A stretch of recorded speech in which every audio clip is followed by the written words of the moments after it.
오늘까지가 주연절 절기가 되고 이번 주 수요일 성회 수요일부터는 사순절이 시작됩니다. 대림절, 성탄절과 더불어서 주현절은 빛의 절기다라고 말할 수 있습니다. 빛으로 오신 예수님을 기억하고 묵상하는 절기이기 때문입니다. 대림절은 빛으로 오시는 주님을 기다리는 절기였습니다. 참 빛이신 주님께서 이 땅에 오신 것이 성탄절이고, 주현절은 하느님께서 예수 그리스도 안에서 자기 자신을 세상에 드러내신 것을 기념하는 절기라고 할 수 있습니다. 같은 빛의 절기이지만 대림절과 주현절은 이 점에서 확연히 구분됩니다.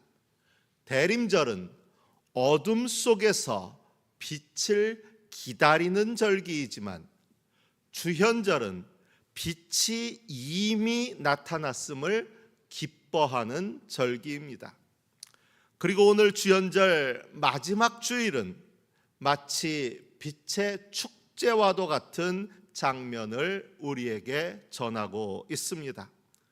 바로 변화산의 예수님인데, 빛으로 오신 예수님이 단지 예수님은 빛이시다 하는 어떤 의미로서가 아니라 시각적으로 형상화한 모습으로 제자들에게 나타나십니다.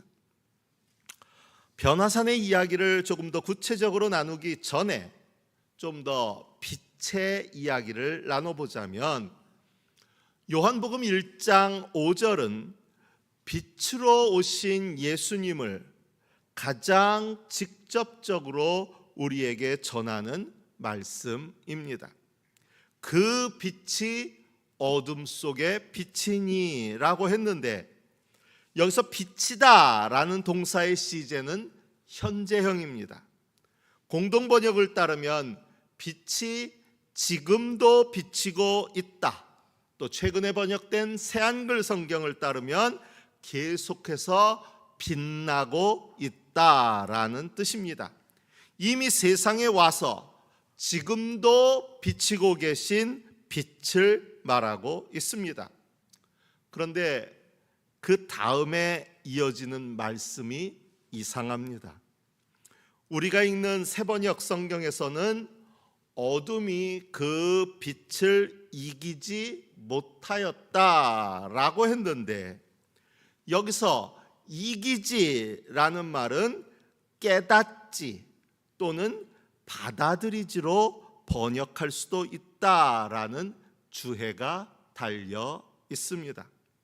그래서 개역개정은 어둠이 이 빛을 깨닫지 못하더라라고 번역하고, 새한글 성경은 어둠이 이 빛을 끝내 이기지 못했다라고 번역하고는 있지만, 그 다음에는 또 알아차리지 못했다라는 번역의 가능성을 달아 놓았습니다.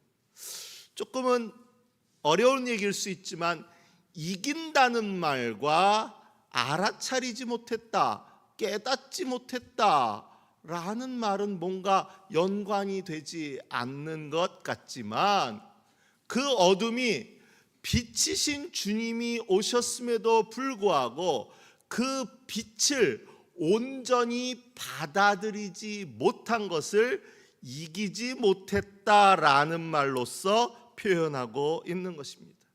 그래서 저는 여타의 번역의 가능성 중에서 특히 알아차리지 못했다, 또 받아들이지 못했다라는 말씀이 특히 흥미롭습니다. 이 말은 과거 완료형입니다. 빛이 이미 오셨고 지금도 계속 비치고 있는데, 어둠은 그 빛을 끝내 깨닫지 못했습니다. 알아차리지도 받아들이지도 못했다는 말입니다. 여기서 시제가 중요합니다. 그 빛이 너무 찰나의 순간에 왔다 갔기 때문에 사람들이 알아차리지 못했다라는 것이 아니라 현재형으로서 지금도 우리 곁에서 빛을 비추고 있는데, 그럼에도 불구하고 어둠에 속한 사람들이 알아차리지도 못하고 받아들이지도 못했다라는 말이 됩니다. 눈이 멀지 않고서야 어떻게 빛을 깨닫지 못하고 알아차리지 못할 수가 있겠습니까? 더더군다나 어둠 가운데 있다면 작은 빛이라 할지라도 크게 환하게 보일 텐데, 어둠 가운데 있는 그들은 빛이 비치고 있음에도 그 빛을 깨닫지도 받아들이지도 못했다라고 말하고 있습니다. 이 말은 결국 어둠에 속한 사람들이 당연히 빛이 온 것은 알았지만 그 빛을 외면하고 거절했다는 이야기입니다. 기독교 대학자인 아우구스티누스는 인간이 자기 자신에게 굽은 존재라고 말합니다.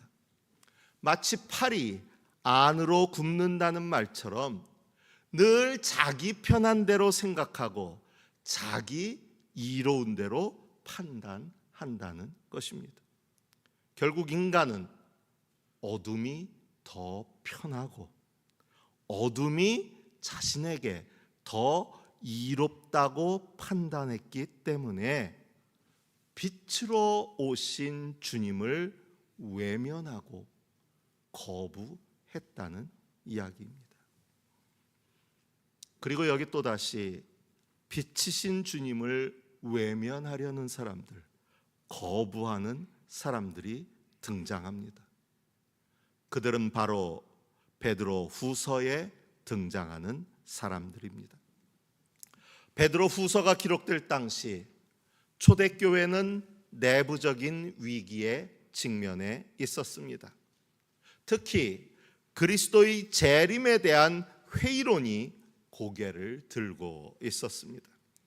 예수께서 곧 오시리라 믿었던 1세대 신자들이 죽고, 교회 내부에서는 그리스도가 다시 오신다는 약속은 어디 갔느냐라는 세상의 비아냥거림 앞에 흔들리는 이들이 생겨났습니다.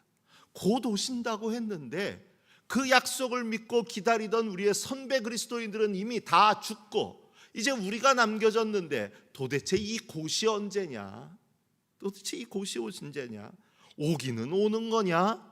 하는 회의론이 싹트고 있었다는 이야기입니다.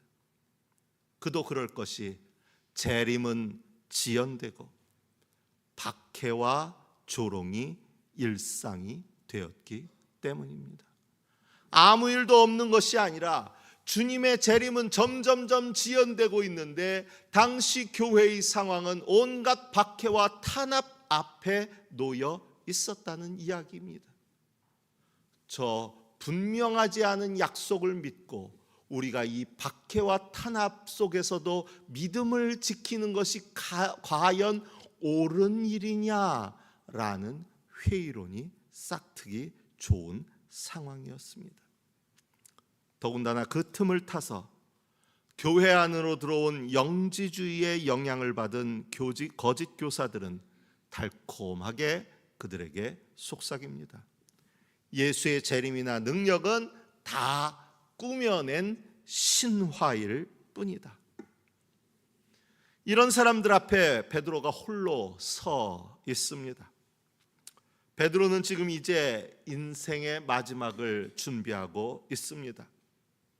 그런데 그가 평생을 통해 전한 복음이 이처럼 하찮은 신화의 일부로 폄훼되고 있다는 소식을 들은 그는 그대로 있을 수가 없었습니다. 그가 전한 메시지의 핵심은 단순합니다. 이 복음은 교묘한 말로 만들어 놓은 신화 나부랭이도 인간이 만들어 전한 윤리적 교훈도 아니고 바로 나 자신이 직접 눈으로 목격했던 사실이다라는 이야기입니다. 베드로가 하려던 이야기를 정리하면 이렇습니다. 내가 전한 복음은 머리로 짜낸 허구로 가득한 이야기가 아닙니다.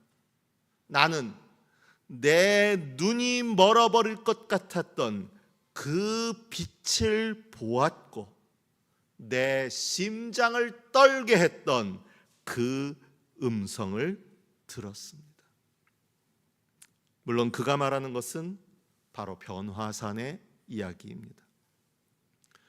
예수님께서 베드로, 야고보, 요한 세 명의 제자들을 데리고 산 위로 오르셨습니다. 그리고 그들이 보는 앞에서 그의 모습이 변했는데 얼굴은 해와 같이 빛났고 옷은 빛과 같이 희게 되었습니다. 그리고 변화하신 예수님의 곁에는 모세와 엘리야가 나타나 예수님과 더불어 말을 나누었습니다. 이스라엘 신앙에서 가장 중요하게 여기는 두 인물과 나란히 서 계신 것입니다. 얼마나 좋았던지 베드로는 그대로 그곳에 남아있고 싶었습니다. 지난 주 중에 총회에서 사례 발표하라고 유튜브 영상을 녹화해서 찍었는데요. 아들놈이 유튜브에 제 얼굴이 나오는 걸 보고 흥분했었다고 합니다. 전에도 가끔 신문이나 TV, 라디오 등등이 취재한다고 해가지고 나올 때 있으면 그것 자체를 그렇게 좋아하더라고요.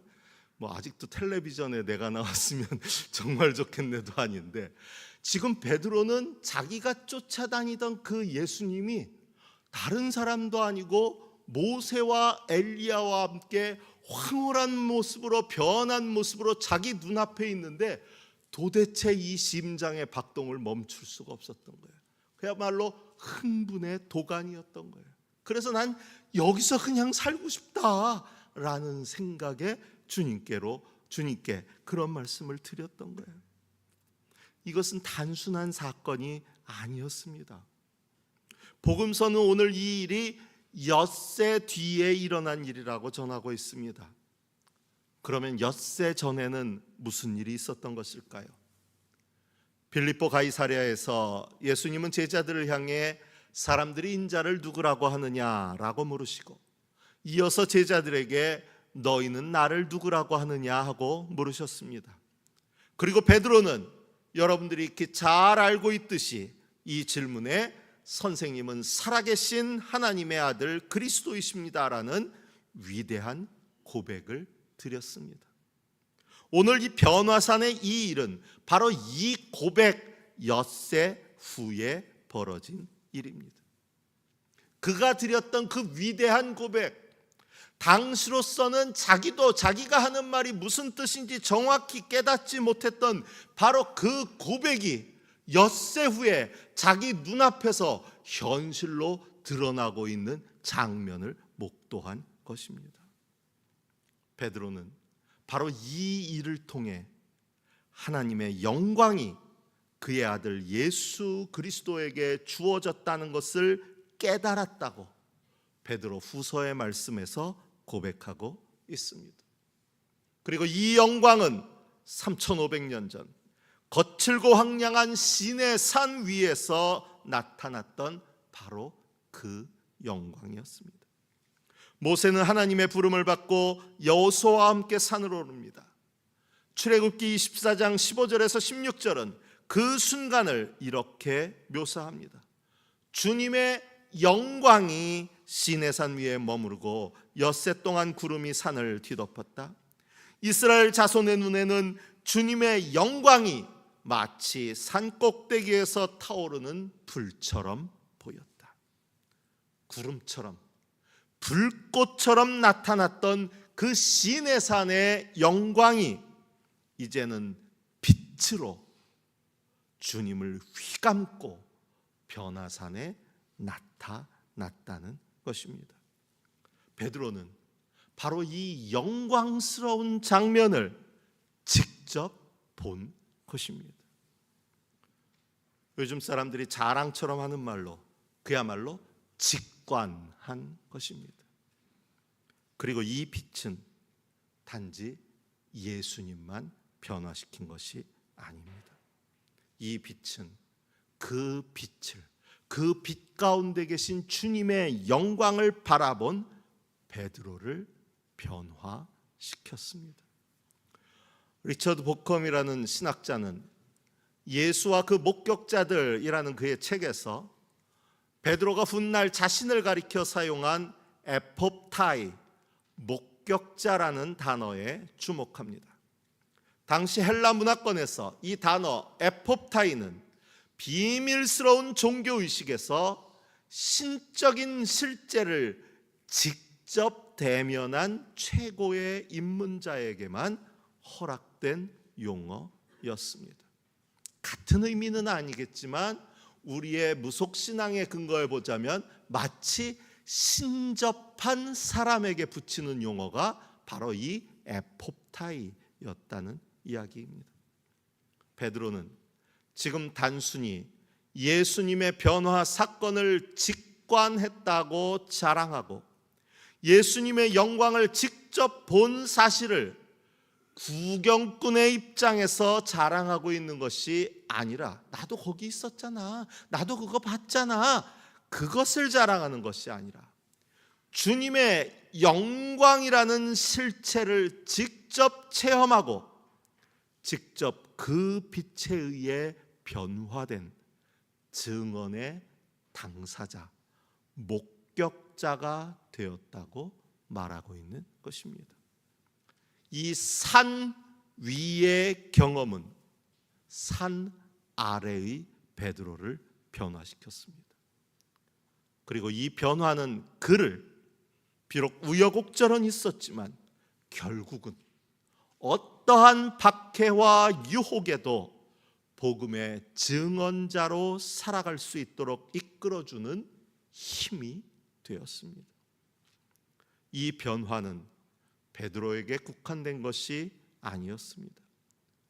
초대교회가 세상과 충돌하면서도 끝내 비굴해지지 않았던 힘 역시 이러한 산 위의 경험에서 비롯되었습니다.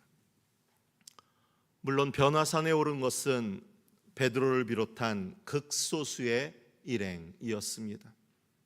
사람 중에 일부는 부활하신 예수 그리스도를 통해 주님의 영광을 보았습니다.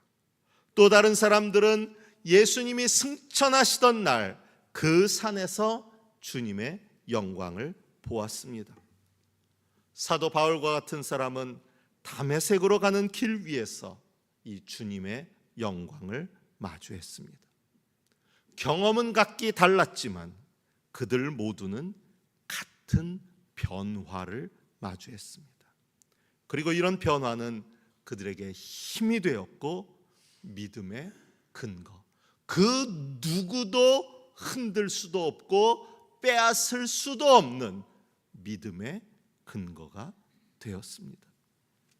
그들에게는 이 세상이 전부가 아니다라는 확신이 있었기에 그리스도의 재림을 기다리며 현재의 고난을, 심지어 죽음까지도 이겨낼 수 있었던 것입니다.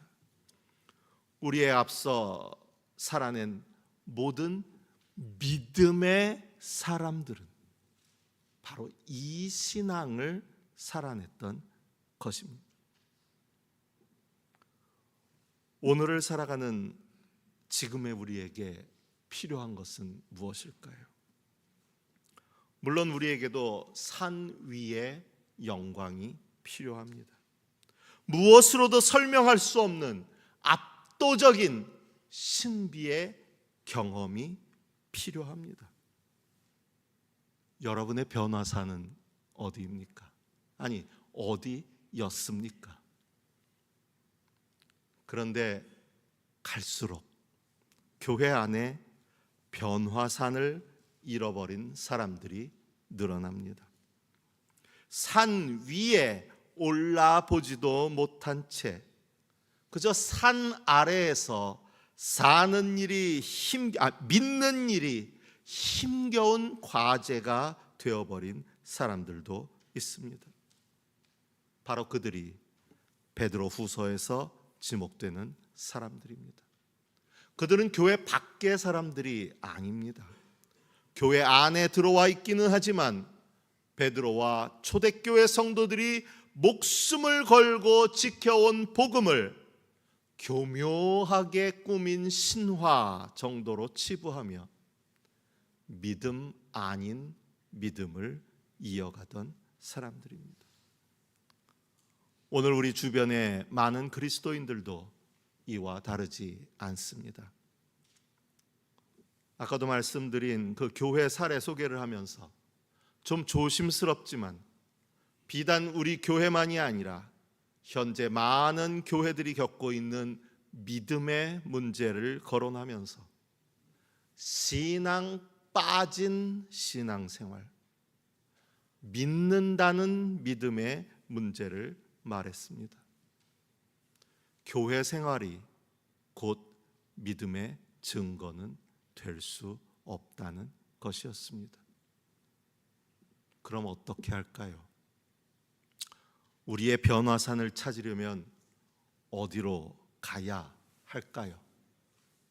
이제 또다시 어디 용하다는 기도원이라도 찾아가야만 할까요? 아니, 베드로는 우리 시대의 변화산을 하나님의 말씀에서 찾고 있습니다. 베드로는 말하기를 심지어 더욱 확실한 예언의 말씀이라고 정의합니다. 자기가 눈으로 보았던 그 변화산의 경험보다도 더욱 확실한 예언의 말씀이 우리 가운데 있다라고 말합니다. 그러고 보니 모세가 시내산에서 주님의 영광을 마주했을 때도 그가 받아든 것은 바로 주님의 말씀이 기록된 돌판이었고, 변화산에서 변모하신 주님을 배웠을 때도 하늘로부터 들려온 음성은 너희는 그의 말을 들어라 하는 것이었습니다. 주님의 말씀은 우리를 주님의 영광으로 인도하는 길인 줄로 믿습니다. 수많은 사람들이 다른 무엇이 아니라 말씀으로 인해 보지 않고도 믿는 사람이 되었습니다. 가끔 엉뚱한 상상을 할 때가 있습니다. 만일 오늘날처럼 스마트폰으로 영상을 쉽게 촬영할 수 있었다면, 예수님이 변화산에서 변모된 쇼츠가 유튜브 상에 돌아다닌다면, 부활하신 예수님에 대한 쇼츠가 있다면 믿는 일이 참 쉬울 텐데, 그렇죠? 단지 말씀만으로 믿자니 얼마나 힘듭니까? 그런데 우리 주님은 분명히 말씀하십니다. 보지 않고도 믿는 믿음이 더 귀하다.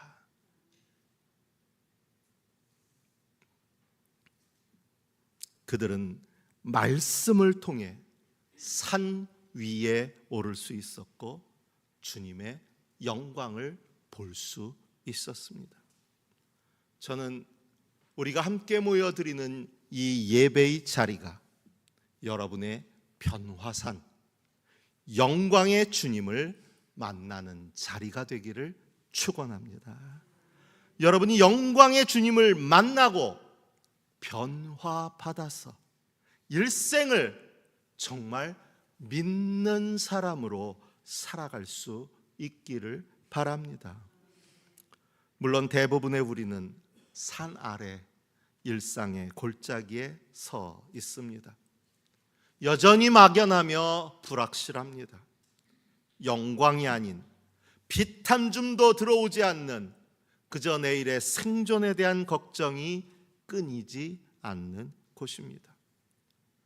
때로는 베드로 후서의 그 교인들처럼 신앙이 부질없다는 생각이 들 때도 있습니다.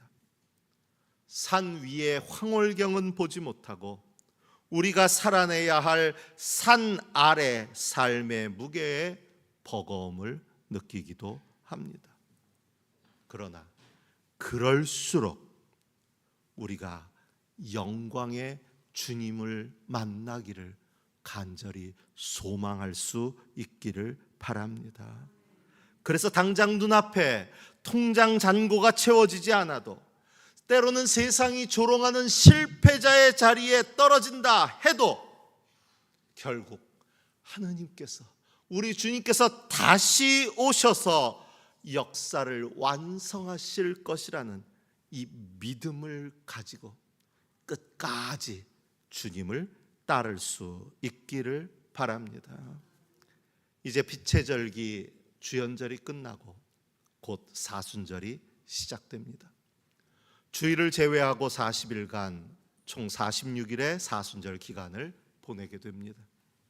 기나긴 사순절이라는 어둠의 터널로 들어가야 하는 시점입니다. 마치 산 아래의 삶이 시작되는 것과 같습니다. 분명 쉽지 않을 것입니다. 그럼에도 두렵지 않은 것은 우리에게 있는 빛의 기업 때문입니다.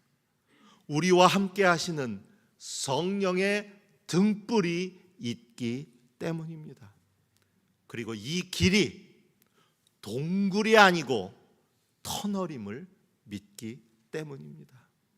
우리는 끝을 알 수 없는 시면의 동굴에 갇힌 것이 아니라 그 터널의 끝에 찬연한 빛이신 주님이 우리를 기다리고 계심을 알기에 뚜벅뚜벅 터널 안으로, 산 아래로 걸어갈 수 있습니다. 내가 믿으면 하나님의 영광을 보게 되리라. 요한복음의 말씀은 오늘 산 아래의 삶을 살아가는 우리에게 주시는 약속이고 격려입니다. 말씀을 통해, 예배를 통해 빛이신 주님, 영광의 주님을 만나실 수 있기를 바랍니다. 그리고 그분이 주시는 빛을, 말씀을 외면하고 거부하지 않고 그분을 온전히 믿어 하느님의 영광을 보게 되는 여러분 모두가 되시기를 바랍니다. 주신 말씀을 마음에 새기며 묵상합니다.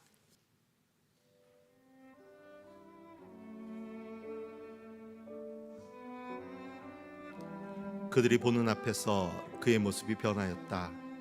그의 얼굴은 해와 같이 빛나고 옷은 빛과 같이 희게 되었다.